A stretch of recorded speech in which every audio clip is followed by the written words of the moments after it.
Welcome to the dropship.com podcast. Today, we're bringing you more e-commerce insights, dropshipping strategies, and all the inspiration you need to grow your business. Whether you're a beginner or a pro, this podcast is your one-stop shop for success. Ready to roll? Here are your hosts, Ava and Noah. Hey everyone, picture this.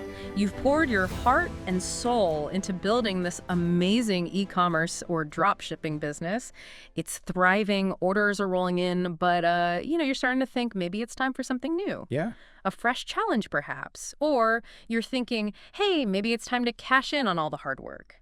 If selling your online store is on your radar, then buckle up because today's deep dive is for you. Absolutely. We're cracking open a guide from the dropship.com newsletter called From Startup to Sellout. It's a roadmap that walks us through every step of the process. Yeah. From figuring out what your store is actually worth to getting it prepped and primed for sale, finding those perfect buyers, and ultimately sealing the deal. You know, it's amazing how many people are finding success in e-commerce these days. And that naturally leads to this, this whole marketplace for buying and selling online businesses. Yeah. It's pretty cool to see. Absolutely. It's like its own little ecosystem, right? Exactly. So let's jump right into this guide and see what gems we can uncover. Sounds good. First things first, how do you even begin to figure out what your store is worth? That's the million-dollar question, right? Right. And it's more complicated than just looking at your current revenue. Right. The guide highlights 3 key factors that buyers zero in on. Revenue, yeah, but also profit and something they call growth potential. Okay, growth potential. I can see why revenue and profit matter to a buyer, but what exactly does growth potential mean in this context? Think of it this way.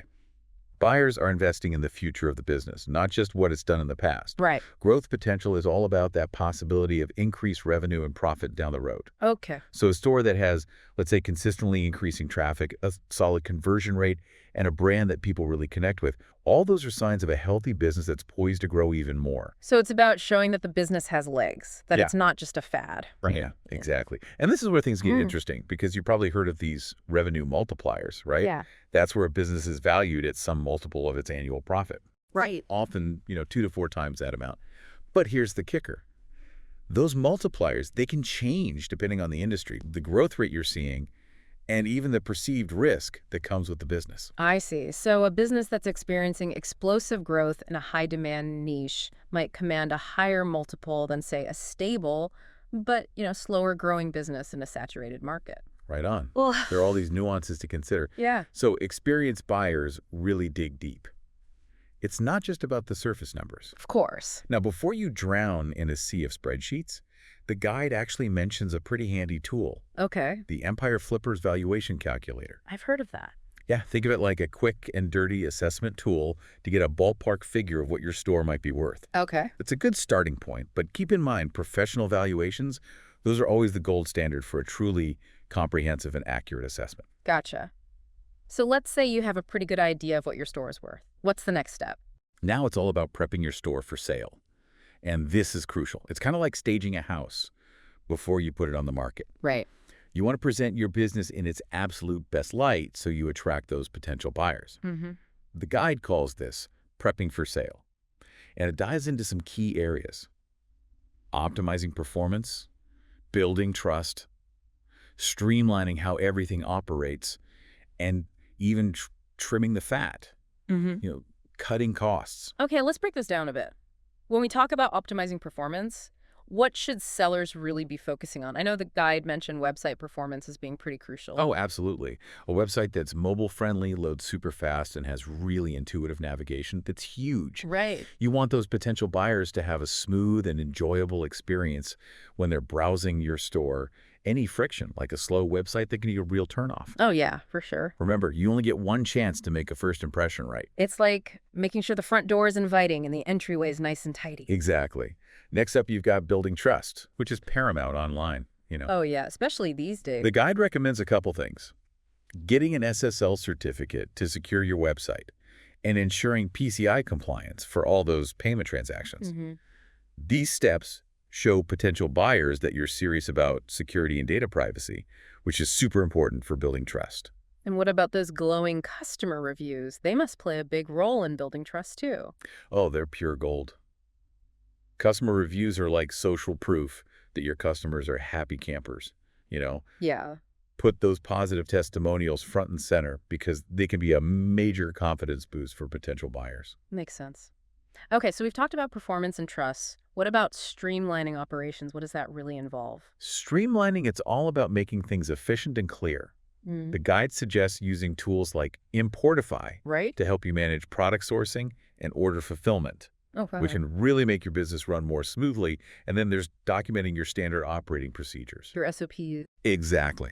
Yeah. Think of SOPs as like a clear set of instructions for how different tasks are done within your business. Right. Having those well-defined SOPs shows buyers that they're not stepping into a chaotic mess. Yeah. You know? So it's like providing a user manual for the business, making it super easy for someone new to come in and understand how things work. Precisely. Now let's talk about trimming those costs. Okay. The guide suggests taking a hard look at your expenses Yeah. and figuring out what's really necessary and what might be considered, unnecessary spending. Okay.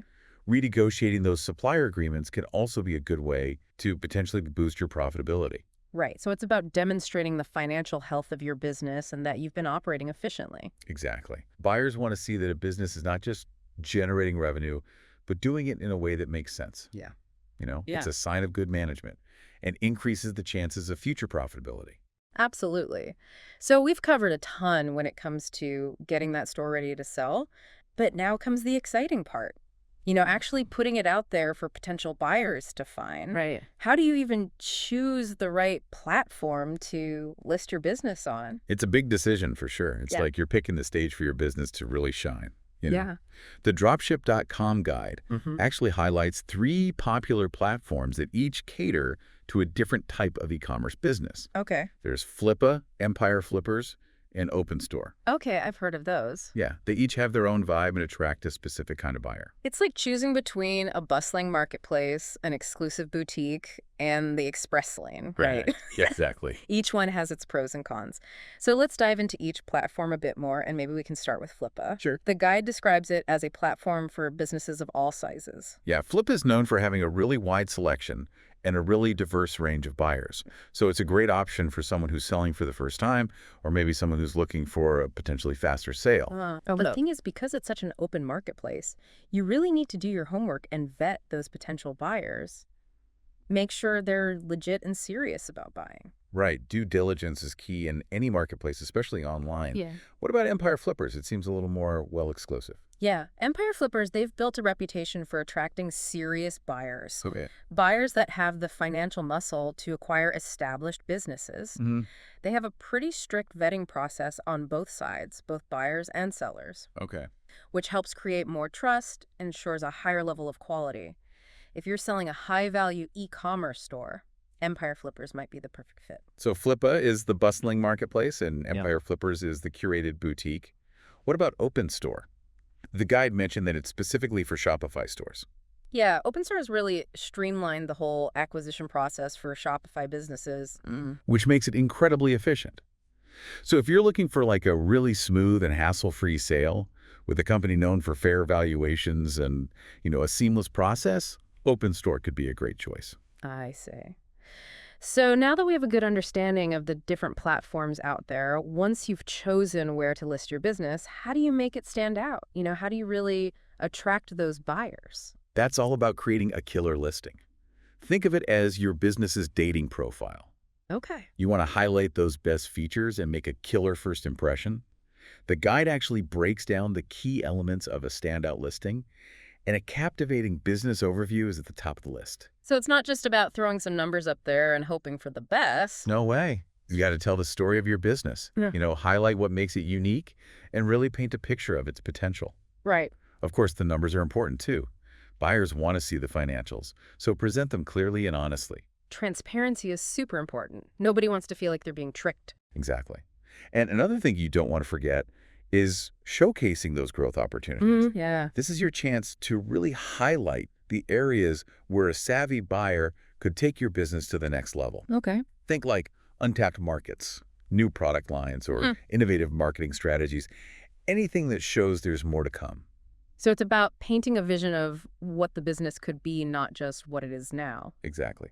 And last but definitely not least, Don't underestimate the power of customer insights. Okay. Sharing data on demographics, buying habits, and customer retention rates that can be super valuable to potential buyers. Okay. It shows that you really understand your customer base and gives them some great information to work with. It's like handing them a treasure map. Yeah.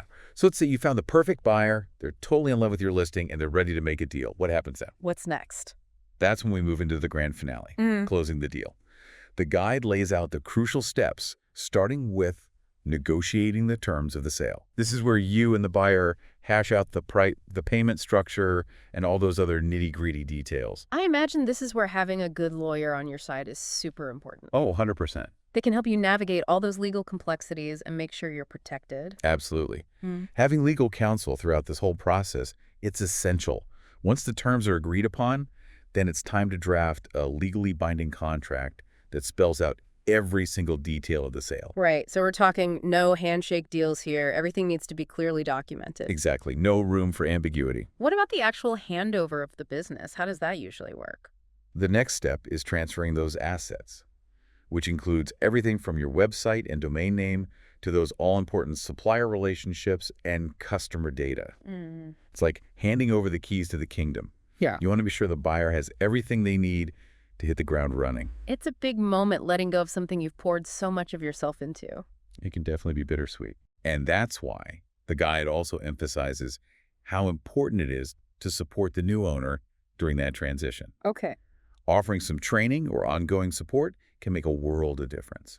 It ensures a smoother handover and sets the new owner up for success. That makes a lot of sense, you know? It's Yeah. not just about taking the money and running. It's about ensuring that the business you built keeps thriving even under new management. Exactly. It shows your commitment to the business and can help maintain a good relationship with the new owner, which could be beneficial down the road.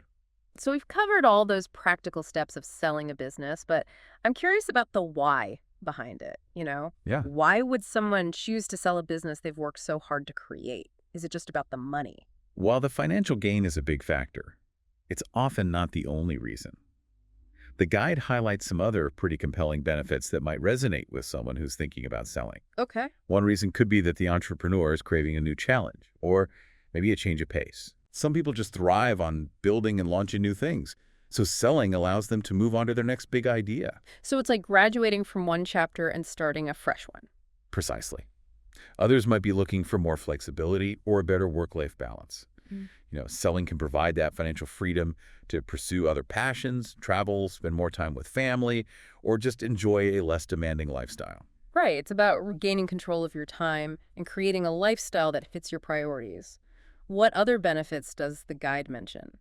Well, selling a business, even a small one, can be an incredible learning experience. It teaches you so much about entrepreneurship, negotiation, valuation, and the legal side of running a business. Right. Those are all skills you can take with you and apply to future ventures. It's like getting a real-world MBA. You got it.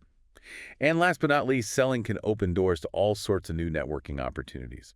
You'll connect with potential buyers, investors, other entrepreneurs who could become valuable partners or mentors down the road. So it's not just about the transaction itself. It's about the personal and professional growth that comes with it. Absolutely. And as we wrap up this part of our deep dive, I think it's super important to talk about the emotional side of selling a business. Yeah. Because it's not always an easy decision, and there can be a lot of mixed emotions involved. That's a really good point. Yeah. We've been talking about the practical steps and the potential benefits, but what about that emotional aspect of letting go of something you've put your heart and soul into? Right. That's something I think we need to explore a bit more. It's like saying goodbye to a piece of yourself, you know? It really can be, especially for entrepreneurs who've poured their heart and soul into building something from scratch. Yeah. The dropship.com guide really focuses on the practical side of selling. All right. But I think it's so important to acknowledge that letting go of a business, it can be a really emotional experience. It is. It's important to let yourself feel those emotions. Yeah. Whether it's pride or excitement, maybe even a bit of sadness. Yeah. Recognizing and processing those feelings, it's all part of the process. So it's not just about, making a smart business move. It's about making sure you're emotionally prepared for this transition. Exactly. And that's something to think about even before you dive into the nitty-gritty of the process. Yeah. If you're having second thoughts or feeling uncertain, it might be worth taking a step back and really reflecting on why you want to sell. Right. Making sure you're truly at peace with that decision. Because rushing into something this big without addressing those underlying emotions could lead to regrets later on. Exactly. And, even when you're emotionally ready, the actual process of selling can still feel a bit overwhelming. Right. There are negotiations, contracts, legal stuff, the whole transition to manage. Yeah. It's a lot to juggle. The guide mentioned how important it is to have legal counsel, but maybe you could expand on that a bit. Sure. I imagine having a good lawyer in your corner is crucial during this whole phase. Absolutely. A lawyer who specializes in business transactions can be your best friend throughout this process. Right. They can help you decipher all that legal mumbo-jumbo, ensure the contract protects your interests, and guide you through the due diligence process. It's invaluable. Yeah. It's like having a seasoned Sherpa guiding you through those treacherous legal mountains.